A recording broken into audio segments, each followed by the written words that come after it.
El convertidor Bessemer podía convertir 500 toneladas de hierro en acero en 20 minutos. 20 minutos. Un proceso que había requerido artesanos cualificados un día completo de trabajo agotador. Calentando, removiendo, recalentando, removiendo nuevamente. Ahora sucedía más rápido de lo que toma cocinar una cena. Espera, eso no suena peligroso. Eso suena como progreso. Aquí está lo que no te dijeron. En 1910, el convertidor Bessemer tenía la tasa de mortalidad más alta de cualquier trabajo en la producción siderúrgica estadounidense. Más alta que los altos hornos, más alta que los laminadores, más alta que cualquier otro proceso industrial en el país. Los trabajadores tenían una frase para describirlo. Aquí borran a un hombre cada poco tiempo. Como una máquina que hizo posible América, que construyó cada ferrocarril, cada rascacielos, cada puente que has cruzado, también se convirtió en el lugar de trabajo más mortal de la historia industrial. Déjame mostrarte. Imagina esto. Un huevo de acero de 6 metros de altura lleno de hierro fundido brillando naranja a 800 grados centígrados. Cuando abres la válvula de aire, erupciona en una columna volcánica de llamas de 12 metros de altura. El ruido se puede escuchar a 8 kilómetros de distancia. El suelo tiembla. La escoria fundida llueve como meteoros. Párate a 15 metros y tu cara se ampolla. Y una vez que inicias la reacción, no hay forma de detenerla. Sin apagado de emergencia, sin margen de error. La bestia arde hasta que termina. Durante 30 años, desde los 1880 hasta los 1900, esta máquina forjó la columna vertebral de la América industrial, mientras molía a los hombres que la operaban hasta convertirlos en polvo. Turnos de 12 horas, 7 días a la semana, calor de 54 grados centígrados, $10 a la semana, sin equipo de seguridad, sin sindicatos. Y si cometías un error, si juzgabas mal la llama por 30 segundos, 30 toneladas de acero fundido podían explotar por todo el piso de la planta. Pero aquí está la parte que te detendrá en seco. El día más mortal en la historia del convertidor Bessemer no fue causado por la máquina, fue causado por los hombres que la poseían. 10 muertes. Una mañana de verano en 1892, una batalla entre trabajadores y detectives privados que dejó cuerpos flotando en el río Monongahela y destruyó el movimiento sindical durante una generación. Antes de terminar, verás cómo este monstruo de acero con forma de huevo construyó la América moderna. Verás lo que costó alimentar a la bestia y verás por qué los trabajadores que intentaron luchar perdieron todo. Esta es la historia del convertidor Bessemer, la máquina que transformó el hierro en acero y a los hombres en estadísticas. Pittsburgh, Pensilvania, 1875. El aire sabe a azufre y humo de carbón. Andrew Carnegie, un inmigrante escocés que se había abierto camino desde operador de telégrafo hasta magnate ferroviario, está a punto de apostarlo todo en una máquina que la mayoría de los estadounidenses nunca han oído mencionar. Cené está construyendo la acería Edgar Thomson en Braddock, justo afuera de Pittsburgh, y en el centro de todo se encuentra un huevo de 6 metros de altura, hecho de placa de acero remachada forrada con arcilla resistente al calor. Se llama convertidor Bessemer, y Carnegie cree que lo va a convertir en el hombre más rico de América. Tiene razón, el convertidor fue inventado por un inglés, Henry Bessemer, en 1856, aunque un estadounidense llamado William Kelly había estado experimentando con la misma idea en Pittsburgh desde 1847. Kelly lo llamaba hervido de aire. Bessemer lo llamó revolución. Ambos intentaban resolver el mismo problema imposible. ¿Cómo conviertes el arrabio frágil, barato pero inútil para cualquier cosa que requiera fuerza, en acero? El metal más fuerte conocido por el hombre, sin gastar una fortuna y un mes de trabajo por lote.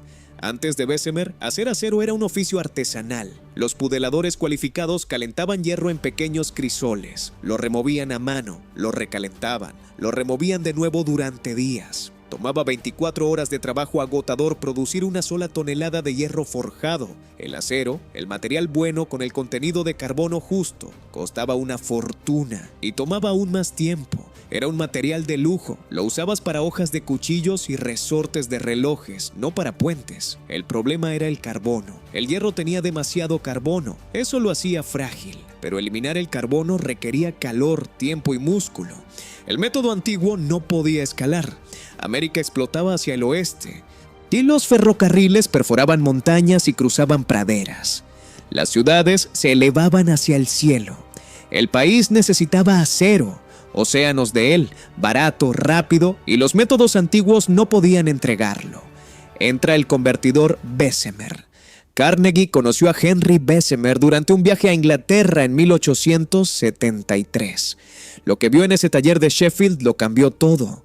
El proceso de Bessemer no requería combustible, no requería remover, no requería artesanos cualificados, requería aire.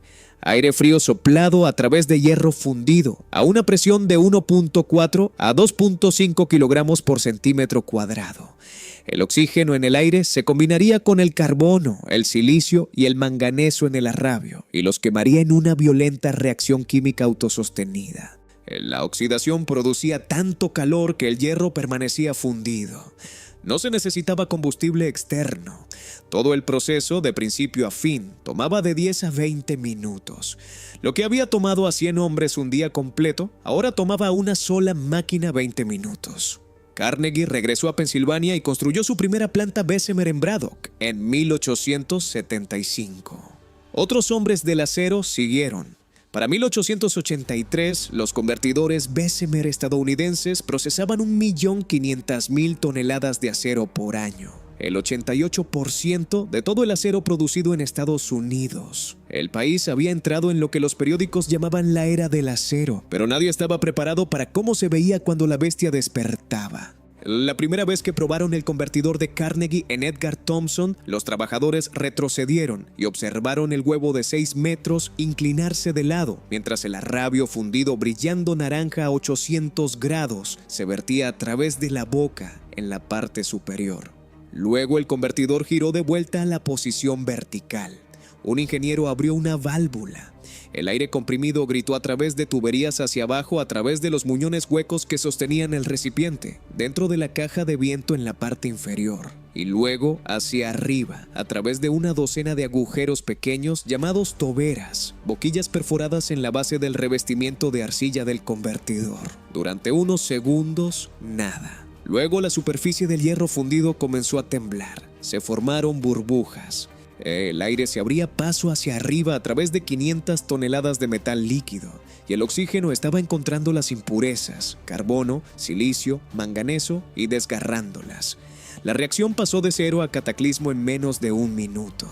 Las llamas estallaron de la boca del convertidor.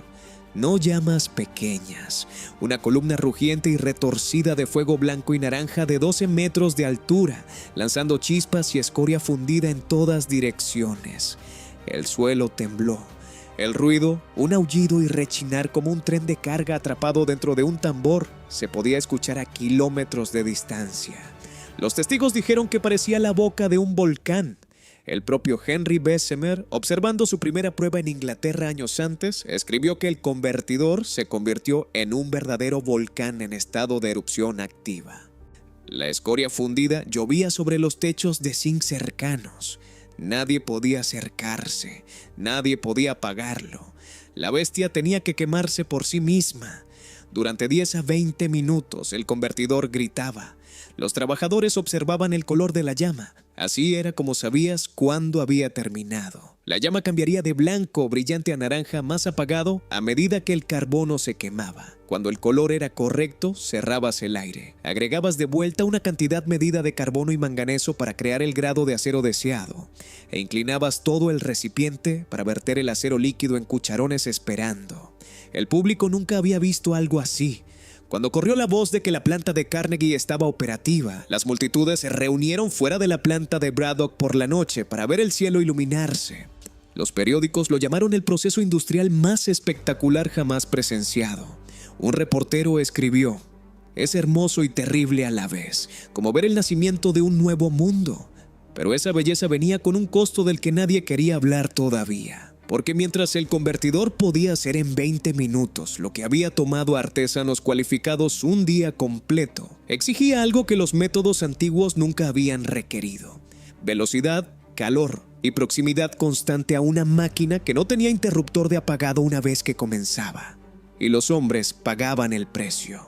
Los trabajadores del convertidor Bessemer, llamados sopladores Bessemer, desarrollaron su propia jerarquía, sus propios rituales, su propio lenguaje. El trabajo superior, el más peligroso y mejor pagado, era el primer ayudante. Él controlaba la inclinación del convertidor.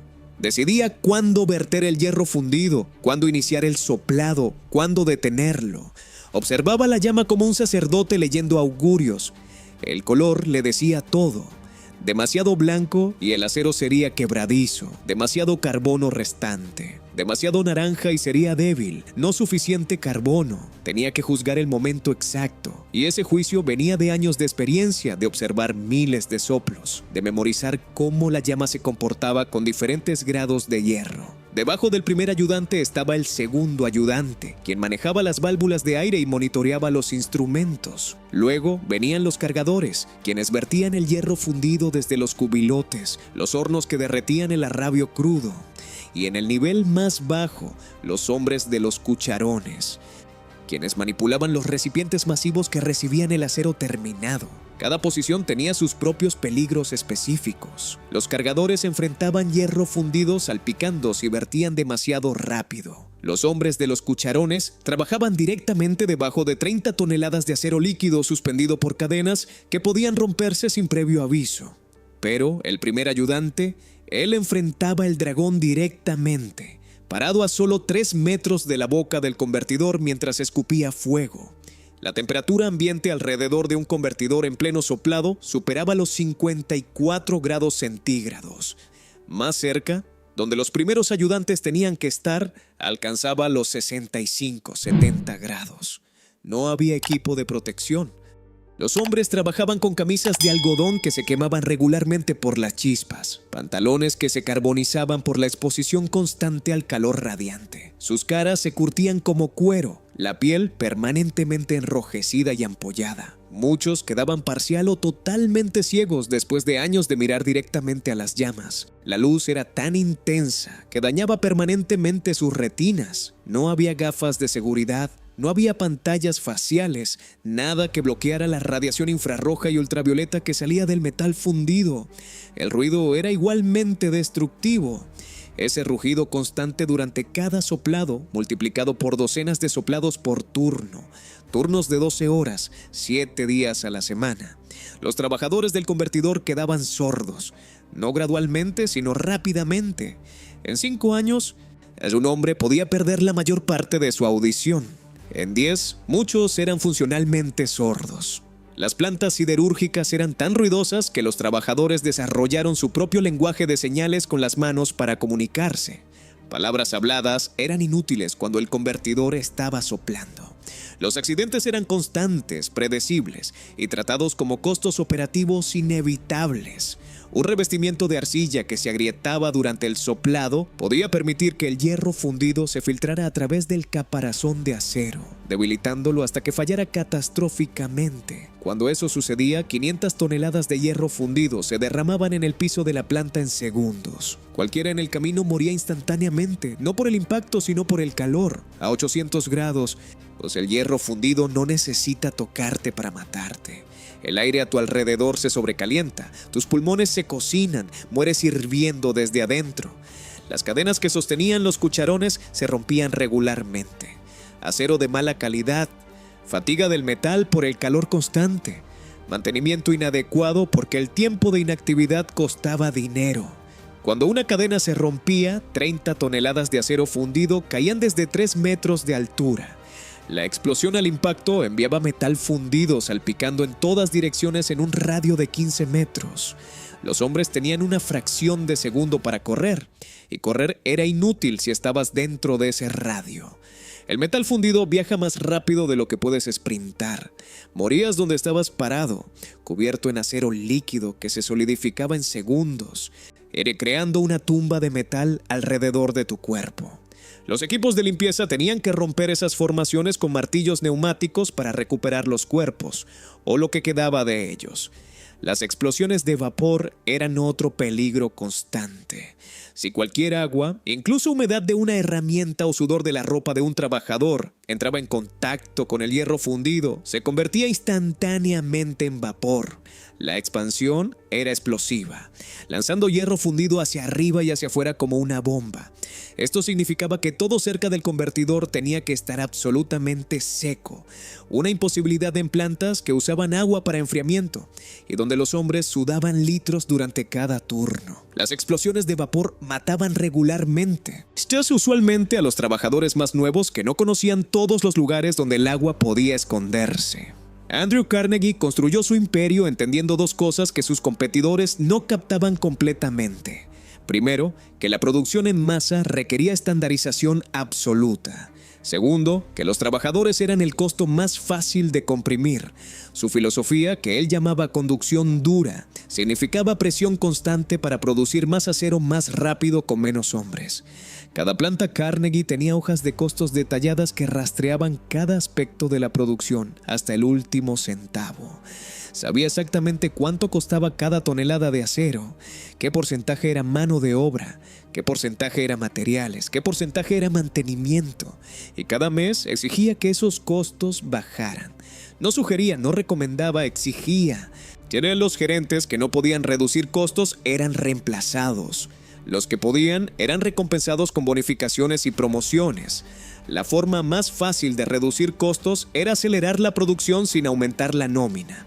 Esto significaba empujar cada convertidor más fuerte, hacer más soplados por turno, reducir los tiempos de reparación de revestimiento, extender los turnos cuando fuera necesario. Los trabajadores absorbían la presión. Un convertidor diseñado para hacer 8 soplados por turno de 12 horas, dándoles tiempo entre soplados para mantenimiento básico y descanso breve, era empujado a 10, 12, a veces 14 soplados. Los primeros ayudantes que habían pasado años desarrollando el instinto para juzgar las llamas se encontraban haciendo juicios apresurados bajo presión extrema. Los errores se multiplicaban. El acero de mala calidad que tenía que ser refundido, desperdiciando tiempo y materiales. Peor, los revestimientos que no se reparaban adecuadamente fallaban catastróficamente, matando a trabajadores. Carnegie justificaba esto como eficiencia, como la forma en que los negocios modernos debían operar. Pero lo que realmente estaba haciendo era externalizar el costo de la velocidad a sus trabajadores. Cuando un hombre moría porque se le había empujado a trabajar demasiado rápido con equipamiento mal mantenido, Carnegie no veía eso como un fracaso del sistema. Lo veía como el costo inevitable del progreso industrial. Y porque había una oferta interminable de trabajadores desesperados, inmigrantes recién llegados de Europa del Este, Irlanda, Italia, y hombres que aceptarían cualquier salario y cualquier condición solo para alimentar a sus familias, siempre había alguien para reemplazar a los muertos. La planta de Homestead, adquirida por Carnegie en 1883, se convirtió en el ejemplo definitivo de su filosofía.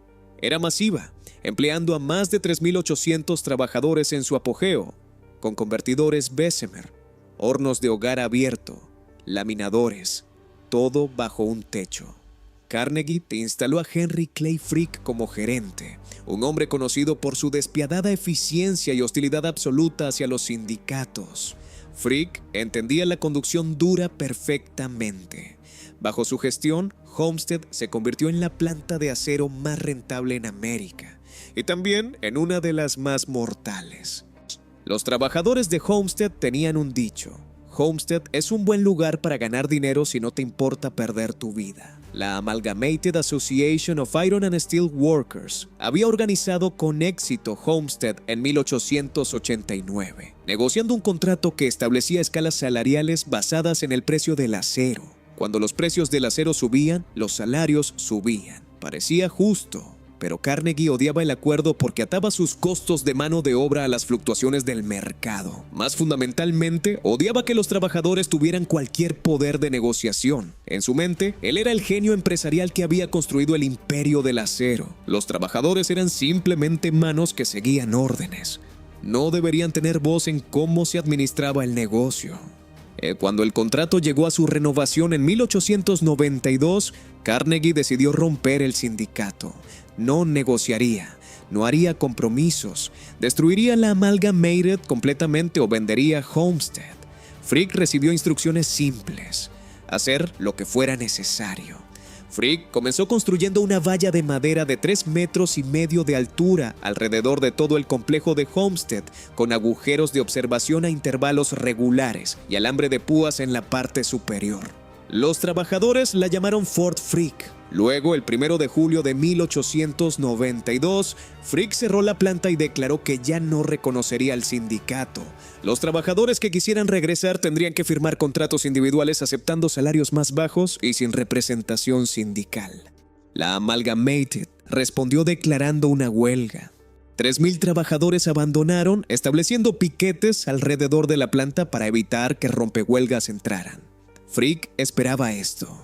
Ya había hecho arreglos con la agencia de detectives Pinkerton para suministrar 300 guardias armados. Los Pinkertons eran esencialmente mercenarios privados, utilizados por corporaciones en toda América para romper huelgas mediante intimidación y violencia. Llegaron por el río Monongahela antes del amanecer del 6 de julio, en 2 barcazas remolcadas por un remolcador. Los trabajadores en huelga, avisados por vigilantes, corrieron a la orilla del río. Lo que sucedió a continuación fue una batalla campal que duró 14 horas. Los Pinkertons intentaron desembarcar. Los trabajadores, armados con rifles, escopetas de caza y cualquier arma que pudieran encontrar, abrieron fuego. Los Pinkertons devolvieron el fuego. Los hombres morían en ambos lados. Los trabajadores empujaron un vagón de ferrocarril lleno de barriles de petróleo encendidos hacia las barcazas, tratando de incendiarlas. Vertieron aceite en el río e intentaron incendiarlo. Dispararon un cañón pequeño que alguien había conseguido de la guerra civil, aunque las balas de cañón rebotaron inofensivamente en las barcazas blindadas. Para media tarde, los Pinkertons, superados en número y atrapados en las barcazas sin cobertura adecuada, se rindieron. Levantaron banderas blancas y pidieron paso seguro de regreso al pueblo. Los huelguistas acordaron dejarlos ir, pero cuando los Pinkertons desembarcaron, la multitud, enfurecida por las muertes de sus compañeros de trabajo, atacó. Golpearon a los Pinkertons con palos, piedras, puños. Algunos fueron pisoteados. Las mujeres del pueblo se unieron, golpeando a los detectives con paraguas y sartenes. Para cuando las autoridades locales finalmente restauraron el orden, 3 Pinkertons y 7 trabajadores estaban muertos, docenas más heridos. Pero la batalla de Homestead no terminó con la derrota de los Pinkertons. Frick y Carnegie apelaron al gobernador de Pensilvania, quien envió a la Guardia Nacional. 8,000 soldados ocuparon Homestead, declararon la ley marcial y mantuvieron la paz mientras Frick importaba rompehuelgas para reiniciar la producción. El sindicato intentó resistir, pero sin acceso a la planta y sin ingresos, los huelguistas comenzaron a quedarse sin dinero. Para noviembre, el sindicato colapsó.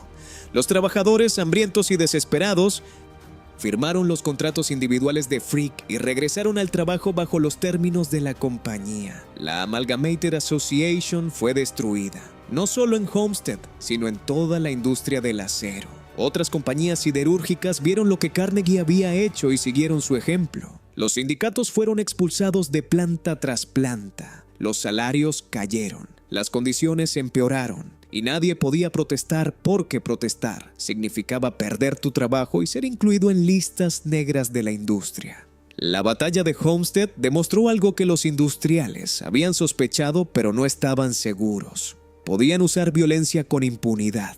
El Estado apoyaría a los propietarios sobre los trabajadores. Los Pinkertons se enfrentaron 0 consecuencias legales por matar a trabajadores.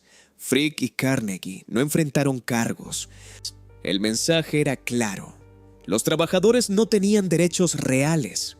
Podían trabajar bajo las condiciones que se les ofrecían o podían morir de hambre.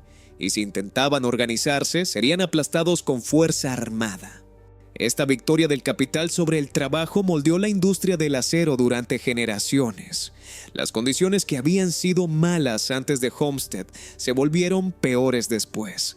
Sin sindicatos para empujar de vuelta, las compañías siderúrgicas podían imponer cualquier término que quisieran. Los turnos que habían sido de 12 horas se extendieron a 14, 16 durante periodos de alta demanda. Los salarios que habían sido apenas adecuados cayeron a niveles de subsistencia. Las prácticas de seguridad que habían sido minimales se volvieron inexistentes. ¿Por qué gastar dinero en protecciones cuando los trabajadores no tenían poder para exigirlas? Los convertidores Bessemer se volvieron aún más mortales después de Homestead, porque la presión para producir más con menos se intensificó. Carnegie había demostrado que podías empujar a los trabajadores más allá de los límites humanos razonables y simplemente reemplazarlos cuando se rompían. Otros magnates del acero adoptaron la misma filosofía. La industria entró en lo que los historiadores llaman la era del hierro en bruto, una competencia despiadada para producir más acero más barato a cualquier costo humano. Los convertidores corrían más calientes, soplaban más rápido, se mantenían menos. Los primeros ayudantes que habían tomado su tiempo juzgando las llamas ahora eran apurados, gritados cuando se retrasaban, amenazados con ser reemplazados si no mantenían el ritmo. Los errores se multiplicaban. Los lotes de acero salían mal, demasiado carbono o muy poco, haciéndolo inútil para su propósito previsto. Pero en lugar de desacelerar y arreglar el proceso, las compañías simplemente refundían el acero malo y empujaban aún más duro para compensar el tiempo perdido. Era una espiral descendente que garantizaba que las tasas de accidentes solo aumentarían, y aumentaron. Entre 1892 y 1900, las muertes en plantas siderúrgicas se duplicaron incluso mientras el número total de trabajadores solo aumentó un 50%. La industria se estaba volviendo más mortal per cápita, no más segura. Pero como los registros de accidentes no eran públicos, como no había agencias reguladoras exigiendo transparencia, el público nunca supo la escala completa de la carnicería. Los trabajadores lo sabían. Vivían con ello cada día, pero hablar sobre ello, quejarse, exigir mejores condiciones, todo eso era imposible sin un sindicato para respaldarlos. Los intentos individuales de protestar llevaban al despido inmediato. Peor, llevaban a ser incluido en listas negras. Las compañías siderúrgicas compartían listas de agitadores, hombres que habían causado problemas. Una vez que tu nombre estaba en esa lista, nunca volverías a trabajar en el acero, y en ciudades donde el acero era prácticamente la única industria. Eso significaba no trabajo en absoluto. Los hombres con familias que alimentar aprendieron a mantener la cabeza baja, aceptar las condiciones y rezar para que no fueran el próximo en morir. Era una existencia brutal que rompía a los hombres no solo físicamente, sino psicológicamente. El alcance completo del trauma psicológico nunca fue documentado porque la sociedad no reconocía la salud mental como real, pero los efectos eran visibles para cualquiera que mirara. Los trabajadores del acero bebían pesadamente.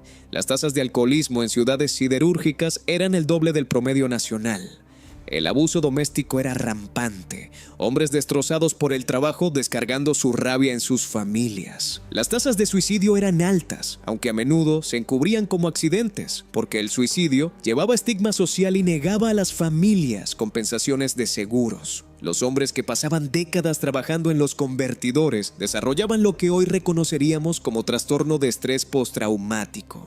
Pesadillas sobre fundiciones derretidas, ataques de pánico al escuchar ruidos fuertes, incapacidad para relajarse incluso cuando no estaban trabajando. Pero admitir debilidad de cualquier tipo era imposible en una cultura que valoraba la masculinidad robusta sobre todo lo demás. Los hombres que mostraban signos de trauma psicológico eran despedidos como débiles, inadecuados para el trabajo. Así que sufrían en silencio, automedicándose con alcohol, volviéndose cada vez más distantes de sus familias, envejeciendo prematuramente bajo el peso combinado de demandas físicas y psicológicas. A los 40, un trabajador del convertidor Bessemer se veía 60. A los 50, si todavía estaban vivos, estaban rotos, incapaces de trabajar, dependiendo de sus hijos o de caridad. Carnegie se retiró en 1901.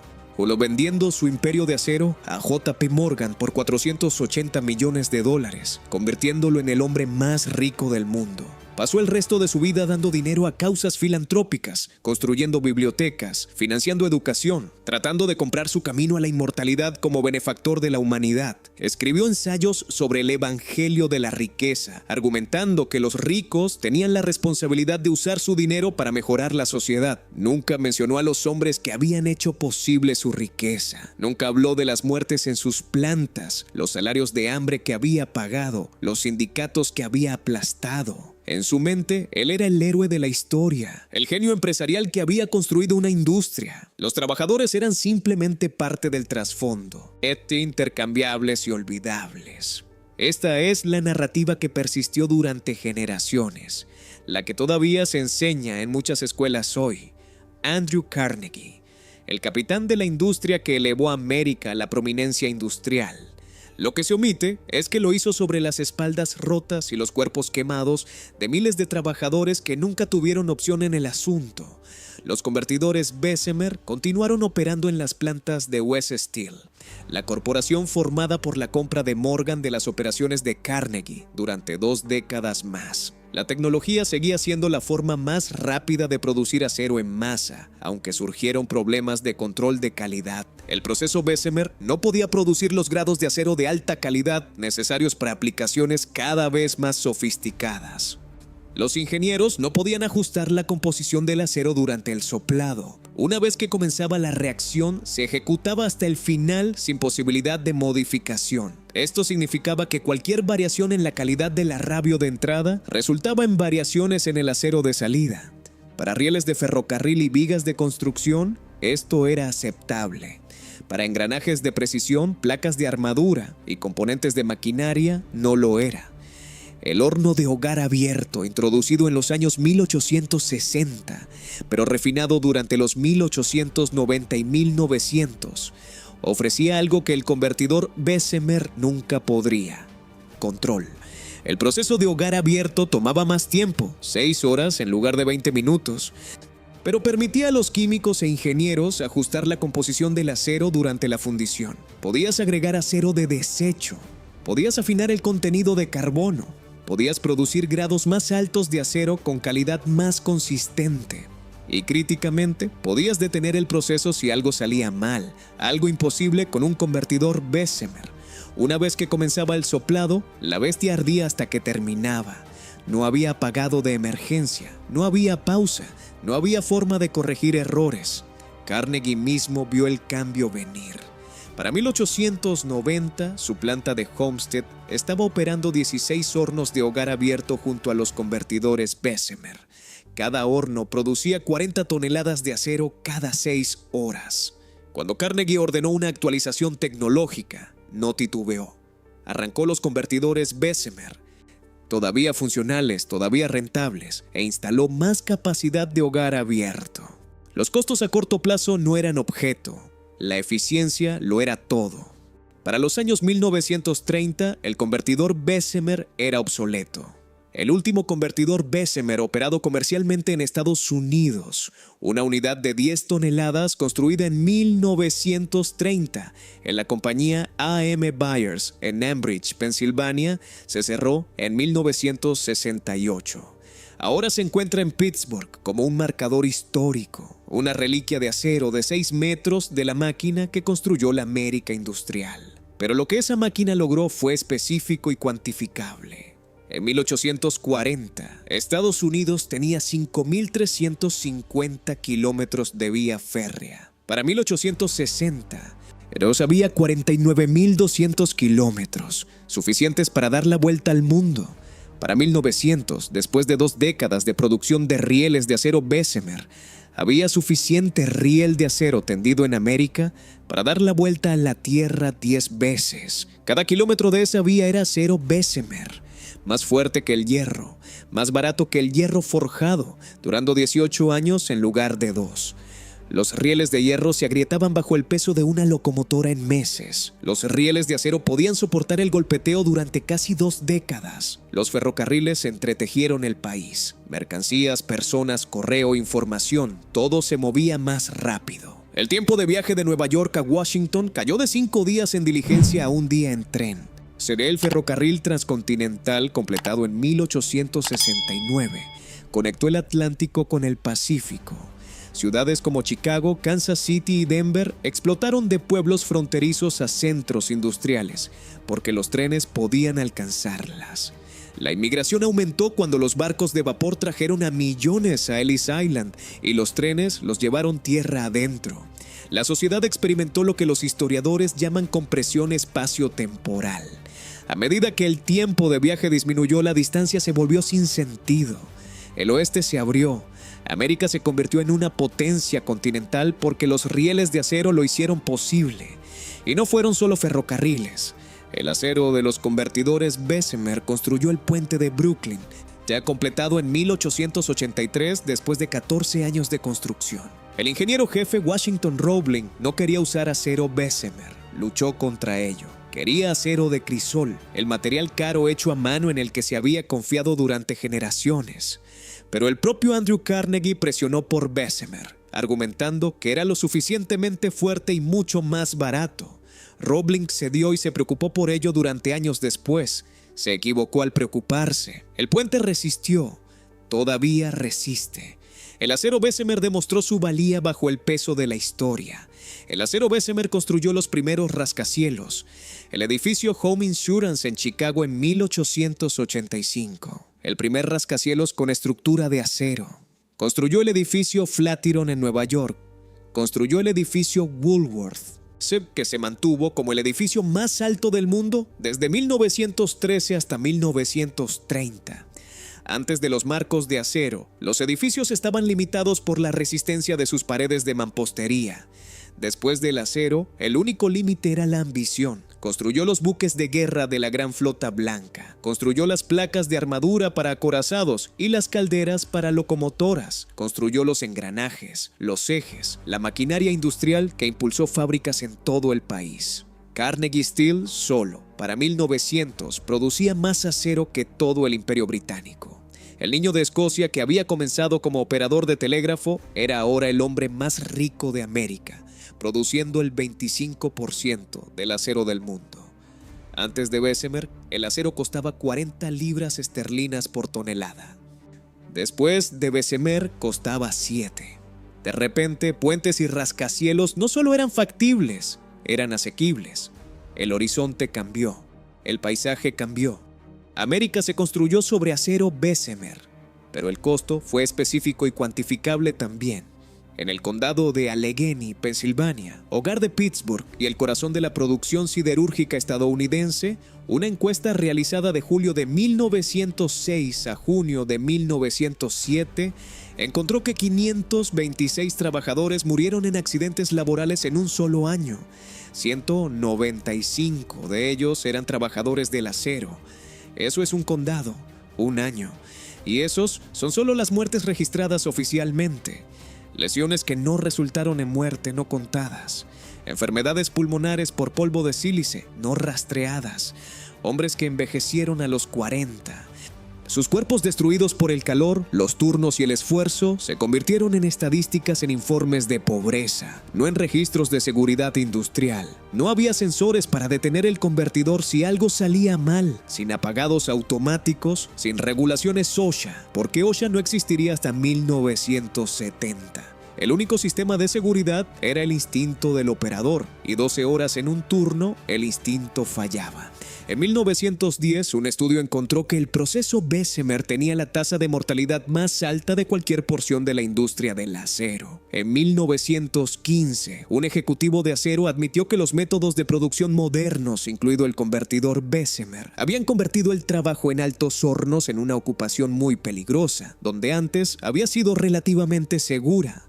El impulso por la eficiencia, la filosofía de conducción dura de Carnegie, había convertido las plantas en trampas mortales. Los trabajadores que alimentaron el dragón pagaron el precio. Trabajaban turnos de 12 horas en calor de 54 grados por $10 a la semana. Perdían dedos, manos, ojos. Enterraban compañeros de trabajo. Envejecían a los 40 y morían a los 50. Y cuando intentaron luchar, cuando exigieron seguridad, salarios justos, una voz, se encontraron con Pinkertons y la Guardia Nacional. Los convertidores se fueron ahora. El último se encuentra detrás de un vidrio en un museo de Pittsburgh. Un huevo de 10 toneladas de acero remachado, silencioso y frío. Pero el acero que hizo está en todas partes. Está en la presa Hoover, en el puente Golden Gate, en los rascacielos de Manhattan y las líneas ferroviarias del Medio Oeste. La máquina está retirada, pero su trabajo es permanente. Miramos el mundo moderno y vemos progreso. Vemos ciudades, autopistas, aeropuertos, redes eléctricas. vemos la infraestructura de la civilización, pero debajo de todo, si miras lo suficientemente cerca, verás los fantasmas de los hombres que lo hicieron posible. Verás a los sopladores Bessemer, que observaban la llama y juzgaban el momento. Verás a los hombres de los cucharones que vertían 30 toneladas de acero fundido y rezaban para que las cadenas no se rompieran. Verás a los trabajadores de Homestead que lucharon contra los Pinkertons en la orilla del río y lo perdieron todo. Ya no los hacen así, ni las máquinas ni los hombres, pero construimos este país sobre acero Bessemer. Y ese acero requería sangre para crearse. Esa es la verdad que preferimos olvidar. La historia del convertidor Bessemer no es simplemente una historia de innovación tecnológica. Es una historia sobre cómo una sociedad decide qué vale una vida humana. Es una historia sobre el poder, quién lo tiene, quién no, y cómo se usa ese poder para transferir riqueza hacia arriba mientras se empujan los costos hacia abajo. Los hombres que murieron en los convertidores Bessemer no eran héroes trágicos. Eran trabajadores ordinarios que tomaron empleos peligrosos porque necesitaban alimentar a sus familias. Sabían los riesgos, al menos algunos de ellos, pero ¿qué opciones tenían? En una economía donde el trabajo no calificado pagaba $2 al día y el trabajo del convertidor pagaba 3, esa diferencia de $1 podía significar la diferencia entre que tus hijos comieran o pasaran hambre. Andrew Carnegie y los otros varones del acero de su era entendieron esto perfectamente. Construyeron un sistema donde los trabajadores tenían que elegir entre sus vidas y su sustento. Y cuando los trabajadores intentaron colectivamente exigir mejores condiciones, cuando intentaron usar la única palanca que tenían, su trabajo, se les respondió con violencia. Los Pinkertons en Homestead no eran una aberración, eran la manifestación física del poder del capital sobre el trabajo. Demostraban que el Estado, supuestamente neutral, en realidad apoyaba a los dueños de la propiedad contra aquellos que solo tenían su trabajo para vender. Esta dinámica no fue única del acero. Jugó en minas de carbón, fábricas textiles, empacadoras de carne. En todas las industrias donde el capital se concentraba y el trabajo era abundante. Pero el acero era especial porque era tan visible, tan central para la transformación de América de una nación agrícola a una potencia industrial. Los rieles de acero, los rascacielos de acero, los puentes de acero, estos eran los símbolos más obvios del progreso. Y debido a que eran tan visibles, las historias que contamos sobre ellos importaban. La narrativa que emergió, la que se enseñó en las escuelas y se celebró en la cultura popular, era de genio empresarial y triunfo tecnológico. Carnegie, Morgan, los hombres que poseían las acerías, eran héroes en esta historia. Los trabajadores, si aparecían en absoluto, eran parte del trasfondo indiferenciado, intercambiables y olvidables. Esta narrativa no fue accidental. Fue construida deliberadamente por aquellos que se beneficiaban de ella. Carnegie gastó enormes sumas en relaciones públicas, contratando periodistas para escribir piezas favorables, financiando publicaciones que promovían sus puntos de vista, usando su riqueza para dar forma a cómo el público entendía la industria del acero. Su ensayo, El Evangelio de la Riqueza, argumentaba que los ricos tenían la obligación moral de usar su dinero sabiamente, mejorando la sociedad a través de la filantropía. Era una narrativa brillantemente autoserviente. Reconocía que existía una desigualdad inmensa, pero enmarcaba esa desigualdad como natural e inevitable. Los ricos no eran explotadores, sino administradores, usando su riqueza para el bien común. Que esa riqueza había sido extraída directamente del trabajo de miles de trabajadores pagados mínimamente y trabajando en condiciones mortales era convenientemente omitido. Las bibliotecas que Carnegie construyó, más de 2.500 de ellas, eran monumentos reales a esta narrativa. Cada una llevaba su nombre, cada una recordaba a la gente que Andrew Carnegie era un benefactor de la sociedad. Pero ninguna de esas bibliotecas mencionaba a los hombres que habían muerto en sus plantas. Ninguna reconocía que el dinero que las construyó había sido, en un sentido muy real, comprado con vidas humanas. La filantropía era lavado de reputación, una forma de convertir riqueza manchada de sangre en un legado respetable. Y funcionó brillantemente. Carnegie murió en 1919. Era recordado como uno de los grandes filántropos de América. Los trabajadores que habían hecho posible su riqueza fueron enterrados en tumbas sin nombre, olvidados por la historia. Esta es la injusticia fundamental que la historia del convertidor Bessemer expone. Celebramos los resultados, el acero que construyó América, mientras olvidamos los medios, los hombres que fueron destrozados para crear ese acero. Y no es que no sepamos sobre los costos, los registros existen, los periódicos de la época reportaban accidentes, los estudios gubernamentales documentaban tasas de mortalidad, la información estaba disponible. Pero como sociedad, elegimos no centrarla en nuestras narrativas sobre el progreso. Elegimos contar la historia como un triunfo sin calificar, en lugar de un triunfo manchado con un costo humano trágico. Esta elección revela algo fundamental sobre cómo valoramos las vidas. Algunas vidas importan más que otras. Las vidas de los capitanes de la industria, preservadas en biografías y monumentos, importan. Las vidas de los trabajadores ordinarios, olvidadas tan pronto como terminan, aparentemente no. Es fácil mirar atrás a la era del convertidor Bessemer y condenar la brutalidad de esos tiempos. Es fácil decir que nunca permitiríamos que tales condiciones existieran hoy. Pero eso evade la pregunta incómoda. ¿Realmente hemos cambiado tanto? Las especificidades son diferentes. Ya no operamos convertidores Bessemer. Tenemos regulaciones de seguridad que habrían sido inimaginables en 1900. Los trabajadores tienen derechos legales que las generaciones anteriores lucharon y murieron por asegurar. Pero las dinámicas fundamentales, la tensión entre ganancia y seguridad, entre eficiencia y vida humana, esas no han desaparecido. Simplemente han tomado nuevas formas. Trabajadores de almacén rastreados por algoritmos que optimizan cada segundo de su jornada laboral, empujándolos a ritmos que resultan en lesiones. Trabajadores de comida rápida quemados por equipamiento defectuoso porque las corporaciones han calculado que las demandas ocasionales cuestan menos que el mantenimiento adecuado. Trabajadores de la confección en países en desarrollo cosiendo ropa en fábricas que colapsan porque los inspectores de seguridad fueron sobornados. Los detalles cambian, pero el patrón persiste. Las compañías que se benefician del riesgo externalizan el costo de ese riesgo a los trabajadores. Y cuando los trabajadores se lesionan o mueren, el sistema los culpa por ser descuidados en lugar de cuestionar las condiciones que hicieron inevitables las lesiones. Esto no es historia antigua, es el presente continuo.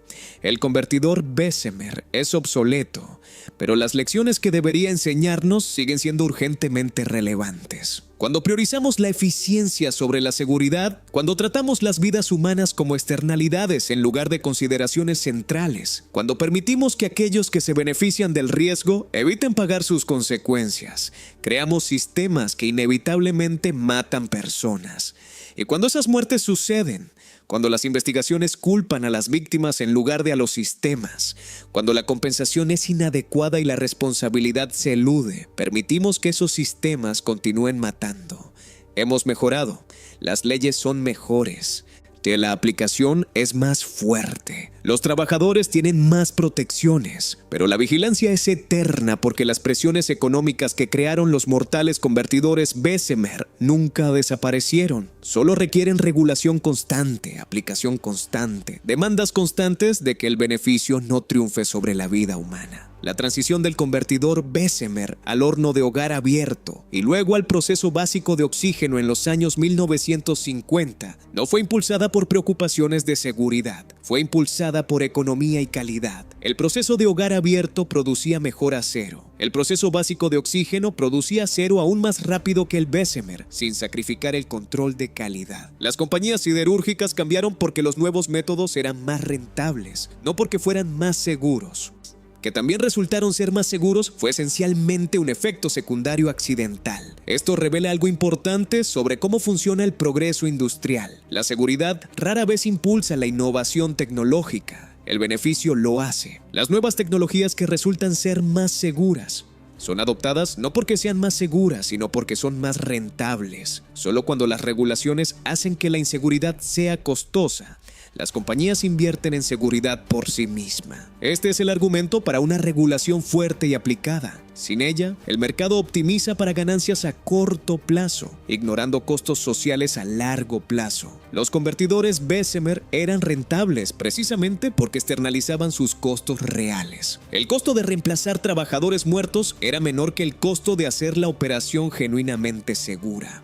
Por lo tanto, las compañías racionalmente, desde una perspectiva puramente económica, eligieron aceptar las muertes. Solo cuando la sociedad colectivamente decidió que ese cálculo era moralmente inaceptable, cuando se implementaron regulaciones que requerían protecciones de seguridad, sin importar el costo, las condiciones comenzaron a cambiar.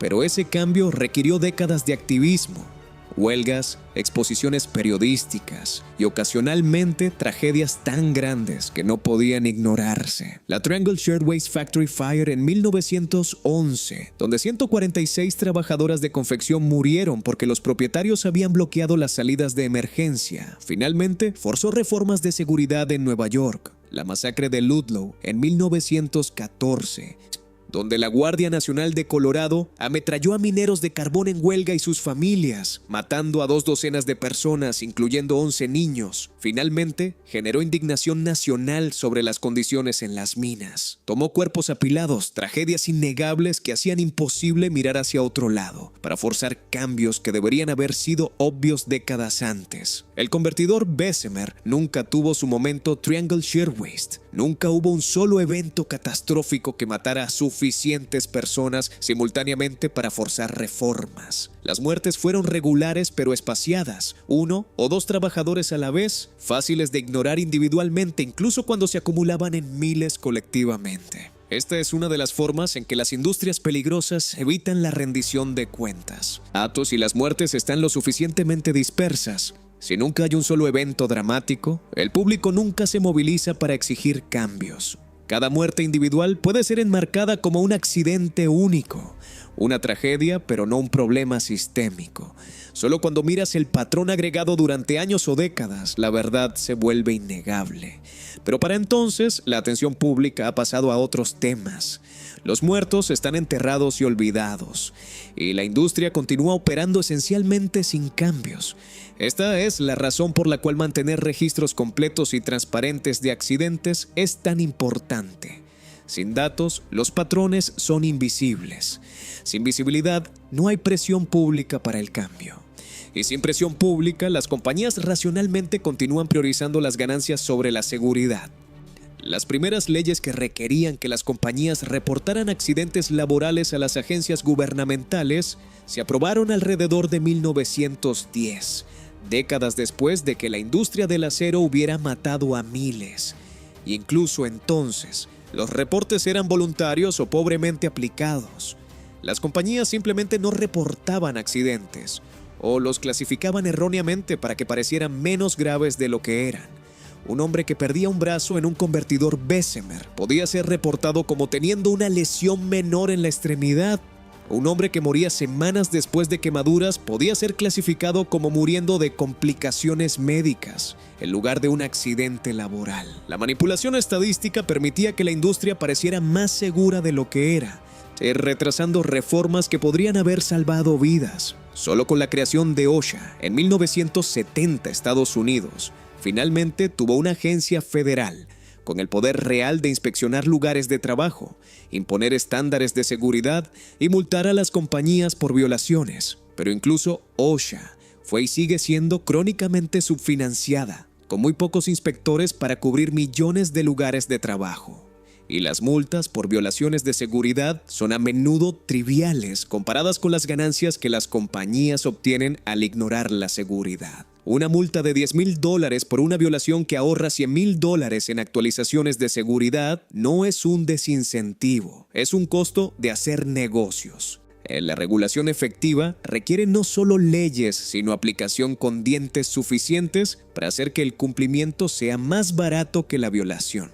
Sin eso, las regulaciones son simplemente sugerencias que las compañías pueden ignorar cuando es rentable hacerlo. La historia del convertidor Bessemer también nos enseña sobre la memoria selectiva. Recordamos las grandes obras de ingeniería, los puentes y rascacielos, porque todavía están aquí. Son monumentos físicos que podemos ver y tocar. Pero los hombres que los construyeron, que fundieron el acero que los hizo posibles, no dejaron monumentos. Dejaron tumbas, la mayoría sin marcar, en cementerios de ciudades siderúrgicas dispersas por Pensilvania, Ohio, Illinois. Sus historias no se enseñan en las escuelas. Sus nombres no son recordados en placas.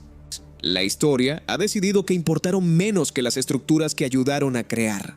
Esta es una elección, no una inevitabilidad. Podríamos elegir contar la historia de manera diferente. Podríamos centrar a los trabajadores en lugar de los industriales. Podríamos hablar de los convertidores Bessemer no como triunfos de la ingeniería, sino como máquinas que requerían sacrificio humano para funcionar. Podríamos reconocer que cada tonelada de acero producida representaba no solo progreso industrial, sino también sudor humano, dolor y a veces sangre. Podríamos enseñar a las generaciones jóvenes que el mundo moderno fue construido no por grandes hombres actuando solos, sino por millones de trabajadores ordinarios cuyo trabajo hizo posible todo lo demás. Pero no hacemos estas elecciones porque requieren confrontar verdades incómodas sobre cómo fue construida nuestra sociedad. Es más fácil, más reconfortante contar la historia simple del progreso sin calificar. Es más fácil celebrar a Carnegie el filántropo sin mencionar a Carnegie el rompehuelgas. Es más fácil maravillarse ante los rascacielos sin pensar en los hombres que murieron creando el acero que los sostiene. Esta amnesia selectiva sirve al status quo. Si olvidas que el progreso tuvo un costo, puedes justificar imponer costos similares en el presente. Si olvidas que los trabajadores una vez lucharon y murieron por derechos básicos, puedes erosionar esos derechos sin resistencia. Si olvidas las lecciones del pasado, estás condenado a repetir sus errores.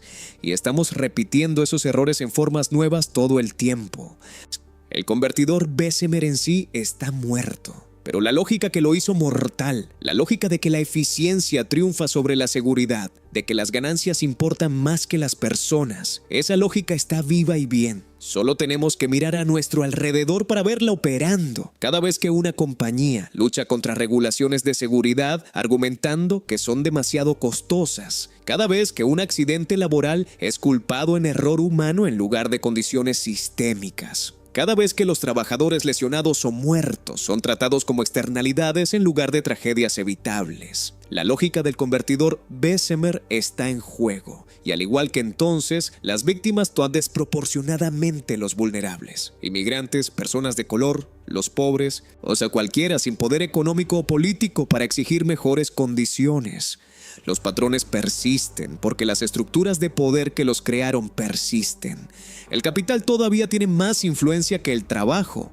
Los propietarios todavía tienen más poder político que los trabajadores. Y el sistema legal todavía favorece a aquellos con recursos para contratar abogados e influir en legisladores. Estas no son verdades naturales, son elecciones sociales que podríamos hacer de manera diferente si lo quisiéramos. Pero cambiarlas requeriría confrontar intereses poderosos, los mismos tipos de intereses que Carnegie y Frick representaban en su era. El convertidor Bessemer funcionó durante aproximadamente 50 años como la tecnología dominante para la producción masiva de acero.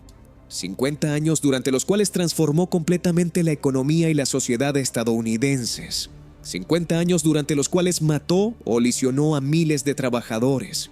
Y al final, cuando fue reemplazado, no fue porque la sociedad había decidido que el costo humano era demasiado alto. Fue porque llegó una tecnología mejor y más rentable. Las vidas de los trabajadores nunca fueron el factor decisivo. Esto debería decirnos algo importante sobre cómo funciona realmente el cambio industrial. No está impulsado por preocupaciones morales o humanitarias. Está impulsado por ganancias. La tecnología que gana no es la más segura o la más humana. Es la más rentable. La seguridad mejora solo cuando las regulaciones la hacen rentable o cuando las nuevas tecnologías resultan ser más seguras accidentalmente. Esta es una verdad dura pero importante de entender. Si queremos lugares de trabajo genuinamente seguros, no podemos depender de que las compañías hagan lo correcto. Debemos hacer que hacer lo correcto sea la opción más rentable a través de regulación fuerte y aplicada. Debemos hacer que el costo de la inseguridad, multas, demandas, responsabilidad criminal para ejecutivos sea mayor que el costo de la seguridad. Solo entonces las compañías invertirán consistentemente en proteger a los trabajadores. Todo lo demás es pensamiento mágico. La creencia de que las buenas intenciones y las fuerzas del mercado de alguna manera conducirán a resultados humanos sin intervención. La historia del convertidor Bessemer demuestra concluyentemente que esta creencia es falsa. Eso el mercado sin regulación optimiza para ganancias a corto plazo ignorando costos humanos. Eso es lo que hizo en la era Bessemer, y eso es lo que hará hoy si se lo permitimos. Hay otra lección en la historia del convertidor Bessemer, que a menudo se pasa por alto. El papel de la tecnología en la de-skilling del trabajo. Antes de Bessemer, hacer acero era un oficio altamente cualificado. Los pudeladores que trabajaban el hierro en crisoles eran artesanos, hombres que habían pasado años aprendiendo su oficio, desarrollando un conocimiento íntimo de cómo se comportaba el metal bajo diferentes condiciones. Eran trabajadores cualificados, difíciles de reemplazar, y por lo tanto tenían alguna palanca en las negociaciones con los empleadores. El convertidor Bessemer automatizó ese conocimiento artesanal. El proceso todavía requería habilidad. Los primeros ayudantes que juzgaban las llamas estaban altamente cualificados, pero requería muchos menos trabajadores cualificados y muchos más trabajadores no cualificados para manejar el trabajo físico de alimentar hierro y verter acero. Esta de-skilling tenía consecuencias económicas y políticas. Los trabajadores no cualificados eran más fáciles de reemplazar, lo que significaba que tenían menos poder de negociación. No podían amenazar con huelgas de manera creíble, porque la compañía podía simplemente contratar reemplazos que podían ser entrenados en días en lugar de años. Esto debilitó el poder de los trabajadores del acero justo cuando la industria estaba creciendo más rápidamente. Excepto que el crecimiento que debería haber fortalecido la mano de obra en realidad lo debilitó porque el crecimiento estaba impulsado por tecnología, que hacía que los trabajadores individuales fueran más prescindibles. Este patrón se ha repetido a través de la historia industrial. Cada vez que la tecnología automatiza el conocimiento cualificado, desplaza a los trabajadores cualificados que tenían poder y los reemplaza con trabajadores no cualificados que no lo tienen. Vemos esto hoy con la automatización de almacenes, donde algoritmos reemplazan el juicio humano sobre la forma más eficiente de recoger artículos. Vemos esto con los conductores de Uber y Lyft, donde las aplicaciones han convertido lo que solía ser un oficio que requería conocimiento de calles locales en trabajo no cualificado, donde cualquiera con licencia de conducir puede participar. La tecnología no es neutra, da forma a las relaciones de poder entre capital y trabajo. Y en la mayoría de los casos fortalece el capital a expensas del trabajo, al hacer que los trabajadores individuales sean más reemplazables. Para contrarrestar esto, los trabajadores deben organizarse colectivamente, formar sindicatos que puedan negociar en nombre de todos los trabajadores en lugar de permitir que las compañías los enfrenten entre sí. Pero como Homestead demostró, el capital lucha feroz y a veces violentamente contra esos esfuerzos de organización. La batalla de Homestead no fue solo sobre salarios o condiciones de trabajo. Fue sobre quién controlaría el lugar de trabajo. Si los trabajadores tendrían alguna voz en las condiciones bajo las cuales trabajaban o si los propietarios tendrían poder absoluto. Carnegie y Frick ganaron esa batalla y las consecuencias resonaron durante generaciones. Sin sindicatos para contrarrestar el poder del capital, los trabajadores eran vulnerables no solo a condiciones peligrosas, sino también a salarios de hambre, horas extenuantes y abuso arbitrario. El movimiento laboral eventualmente se reconstruyó, pero tomó décadas y requirió el apoyo del gobierno federal durante el New Deal, antes de que los sindicatos pudieran establecerse de manera efectiva en la industria del acero.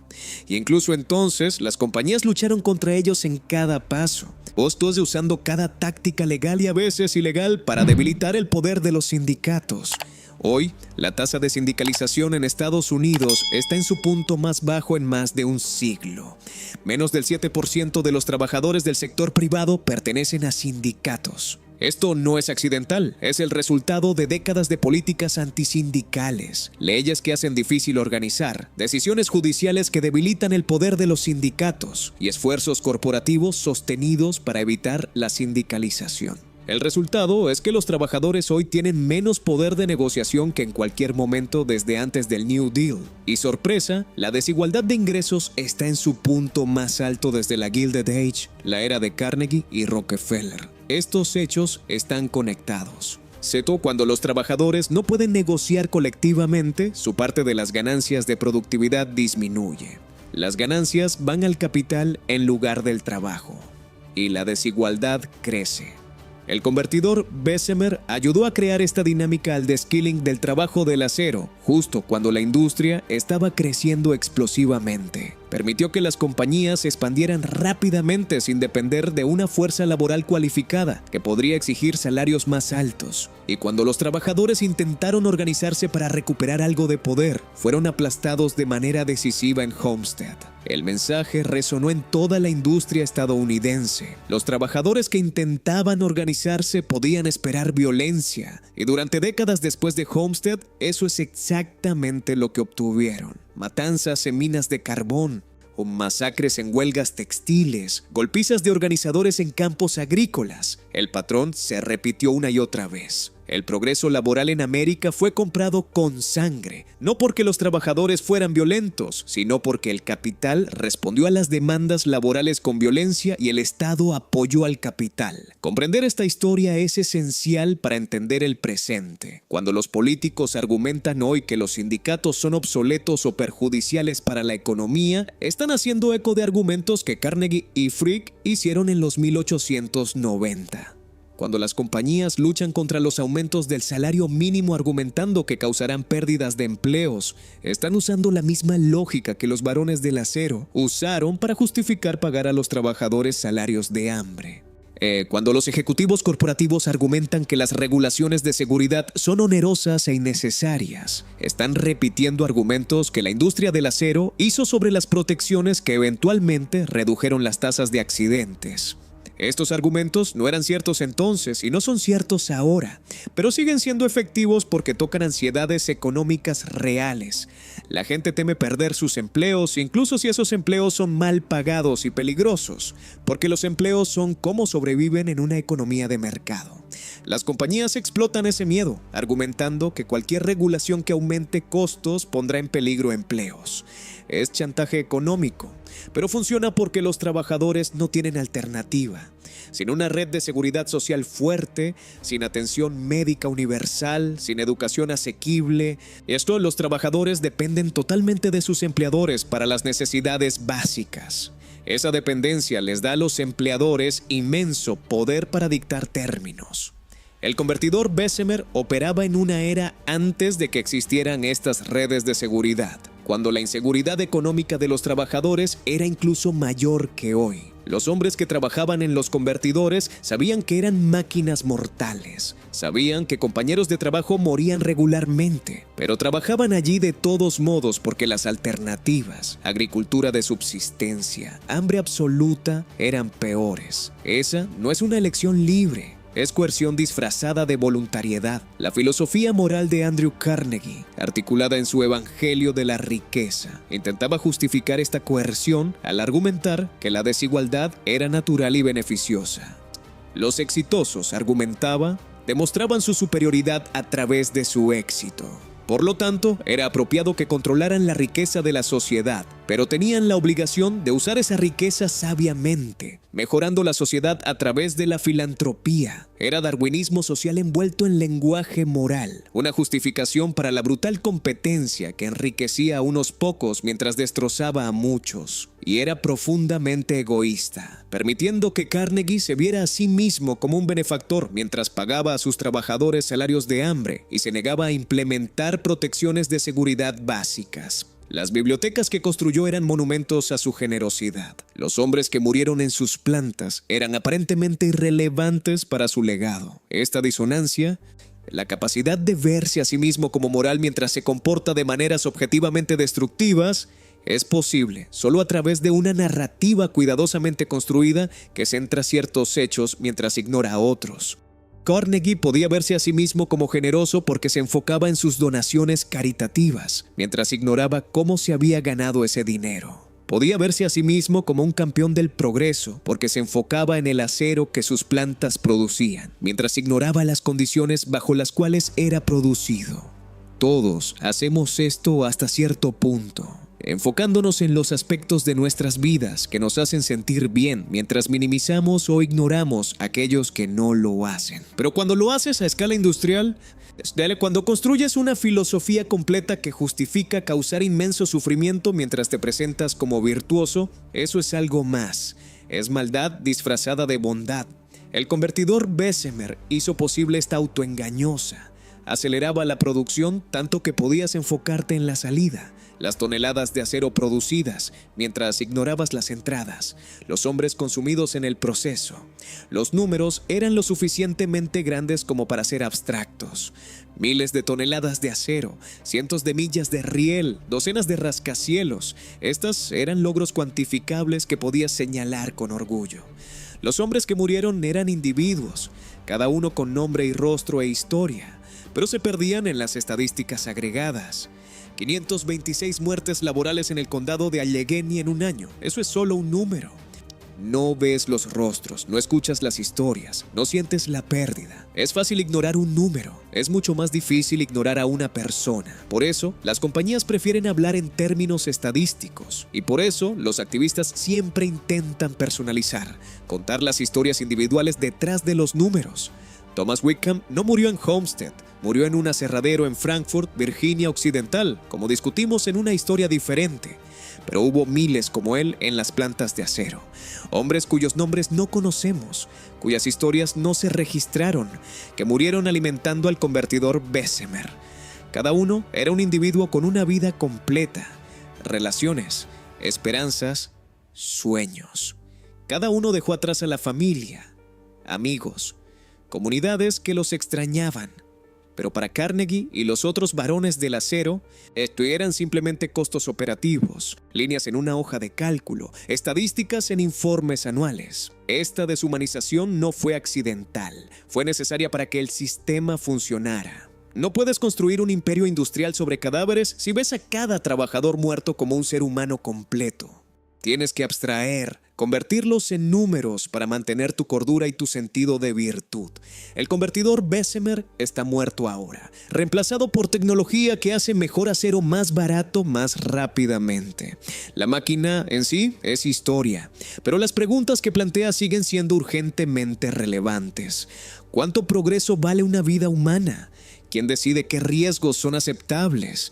¿Cómo equilibramos los beneficios del desarrollo económico contra los costos humanos? Estas no son preguntas abstractas, son dilemas prácticos que enfrentamos constantemente. Cada vez que decidimos regulaciones de seguridad, estamos haciendo implícitamente juicios sobre cuánto vale una vida. Cada vez que establecemos límites de velocidad, estamos equilibrando la conveniencia de viajes rápidos contra el riesgo de muerte. Cada vez que aprobamos un nuevo medicamento, estamos sopesando sus beneficios potenciales contra sus riesgos conocidos. Ninguna decisión es sin riesgo. La pregunta es siempre cuánto riesgo es aceptable y quién lleva ese riesgo. En la era del convertidor Bessemer, los trabajadores llevaban todo el riesgo mientras los propietarios cosechaban todas las recompensas. Ese equilibrio era profundamente injusto y eventualmente la sociedad lo rechazó, implementando regulaciones que requerían que los empleadores proporcionaran condiciones de trabajo más seguras. Pero el impulso para empujar el riesgo hacia abajo a aquellos con menos poder nunca desapareció. Simplemente cambió de forma, adaptándose a nuevos contextos y nuevas tecnologías. Hoy vemos este impulso en la gig economy, donde las compañías clasifican a los trabajadores como contratistas independientes para evitar proporcionar beneficios o protecciones. Vemos esto en la subcontratación internacional, donde el trabajo se mueve a países con regulaciones de seguridad más laxas. Vemos esto en la automatización que reemplaza trabajos estables con trabajo temporal de menor salario. Los específicos cambian, pero el patrón persiste. Capital buscando formas de externalizar el riesgo y el costo mientras internaliza las ganancias. Resistir este patrón requiere vigilancia constante y organización colectiva. Requiere que los trabajadores se unan para exigir mejores condiciones. Requiere que el público apoye regulaciones fuertes, incluso cuando aumentan los costos. Requiere que sostengamos a las compañías responsables no solo de sus ganancias, sino de sus impactos en los trabajadores, comunidades y el medio ambiente. Estas son batallas que nunca se ganan permanentemente. Cada generación tiene que luchar de nuevo porque cada generación enfrenta nuevas formas de presión para sacrificar la seguridad por la eficiencia. La historia del convertidor Bessemer es un recordatorio de lo que está en juego en esas batallas. Es fácil mirar hacia atrás y condenar la crueldad de esa era. Es más difícil reconocer las formas en que continuamos repitiendo los mismos patrones hoy. Pero hasta que hagamos ese reconocimiento, hasta que entendamos que las fuerzas que hicieron mortal al convertidor Bessemer todavía están operando en nuevos contextos, continuaremos sacrificando vidas en el altar de la eficiencia. El acero que el convertidor Bessemer produjo construyó la América moderna. Eso es innegable. Cada puente que cruzas, cada edificio en el que trabajas, cada tren que tomas, existe porque el convertidor Bessemer hizo posible la producción masiva de acero. Pero ese acero fue comprado con miles de vidas, con la destrucción sistemática de cuerpos humanos en servicio de las ganancias corporativas. Eso también es innegable. Ambas cosas son ciertas. El progreso sucedió. La gente sufrió y murió. No podemos celebrar uno sin reconocer el otro. Y cuando reconocemos ambos, tenemos que confrontar preguntas incómodas sobre cuánto de ese sufrimiento era realmente necesario. ¿Podríamos haber construido la América moderna más lentamente, pero más seguramente, con menos muertes? Casi con certeza sí. ¿Habría valido la pena el retraso? Esa es una pregunta que cada persona tiene que responder por sí misma. Pero lo que no podemos hacer, lo que es moralmente inaceptable, es olvidar que la elección se hizo. Olvidar que construimos nuestra prosperidad sobre las espaldas rotas de trabajadores que no tenían voz en el asunto.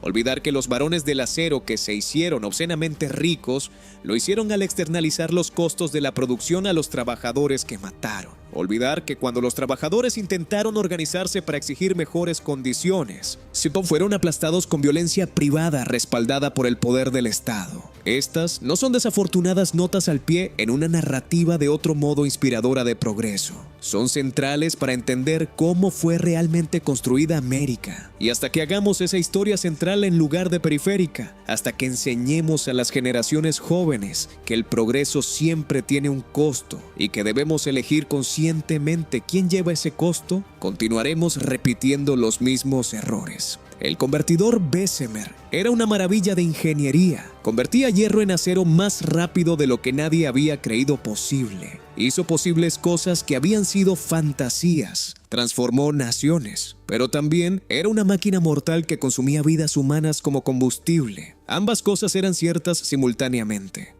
Podemos reconocer el logro técnico mientras condenamos el costo humano. Podemos estar agradecidos por el mundo moderno que el acero Bessemer ayudó a crear mientras lamentamos los hombres que murieron creándolo. Podemos aprender de la historia sin santificarla. Eso es lo que significa una comprensión madura del pasado. Reconocer su complejidad, resistir narrativas simples de progreso sin calificar o decadencia sin calificar, y extraer lecciones que puedan informar decisiones presentes. La lección del convertidor Bessemer es esta: el progreso técnico no es lo mismo que el progreso moral. Podemos hacer cosas asombrosas sin volvernos mejores personas. De hecho, podemos usar nuestras capacidades técnicas para causar inmenso sufrimiento si no estamos vigilantes sobre cómo las aplicamos. El convertidor Bessemer no era malo, era solo una máquina. Pero la forma en que elegimos usarlo, las condiciones bajo las cuales lo operamos, las vidas que estábamos dispuestos a sacrificar para maximizar la producción, esas fueron elecciones morales y fueron las elecciones equivocadas. Hemos mejorado desde entonces, pero no hemos resuelto los problemas fundamentales. Todavía luchamos con cómo equilibrar la eficiencia económica contra el bienestar humano. Todavía nos enfrentamos a industrias que preferirían externalizar el riesgo que pagar por la seguridad. Todavía vemos al capital usando su poder para aplastar el trabajo organizado. Los detalles son diferentes, pero las dinámicas son notablemente similares. El convertidor Bessemer está silencioso ahora, un artefacto en un museo. Pero los hombres que murieron alimentándolo merecen ser recordados. Merecen que sus historias se cuenten. Merecen que reconozcamos que el mundo que disfrutamos fue construido en parte sobre su sufrimiento. No podemos devolverles sus vidas. No podemos deshacer las injusticias que soportaron, pero podemos negarnos a olvidar. Podemos insistir en que sus muertes signifiquen algo al aprender de ellas, al asegurar que las generaciones futuras no tengan que hacer los mismos sacrificios. Esa es nuestra obligación con los muertos: recordar, aprender y hacer mejor. El huevo de acero se encuentra frío y silencioso. Las llamas se han extinguido, pero las lecciones permanecen, ardiendo brillantemente si solo elegimos verlas.